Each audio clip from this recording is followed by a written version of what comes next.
What's up mga idol? Welcome back na naman dito sa akin channel.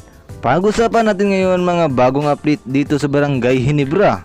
May isang player nga daw ang Phoenix Foil Master na open daw nilang iti-trade sa kahit anong kuponan. Ayon nga daw sa Phoenix Management ay wala sa draft ang kanilang kuponan. Kaya naman open nga sila na i-trade yung kanilang second overall pick. Kaya naman dahil dyan ay tinatarget ng Ginebra ang overpick na yan ng Phoenix Foil Master, kung saan handa silang makipag-trade at magpakawala ng mga player. Pero sa ngayon mga idol, meron ngang target itong si Coach Tim Con sa PBA Rookie Draft. At ang unang target ni Coach Tim Con ay itong si Dal Panopio.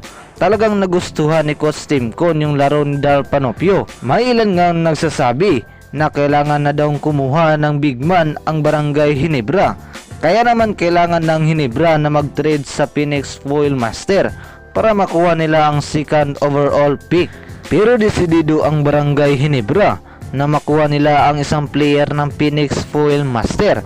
Pero maraming ang player si Coach Tim Con na pwede niyang iti-trade assist para mapapayag ang Phoenix Foil Master. At ang unang ang pwedeng iti-trade assist ni Coach Tim Con ay itong si Maverick Ahan Messi.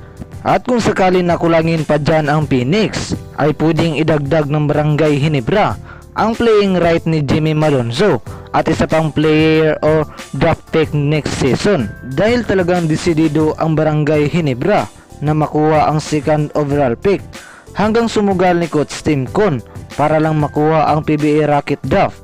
Pero sa ngayon mga idol, si Dal Panopio talaga ang gustong kuhanin ni Coach Tim Con. Pero sana naman talaga ay makakuha sila ng isang malakas na big man. Ito na lamang ang ating update mga kaibigan. Maraming salamat sa inyong panonood at pakikinig.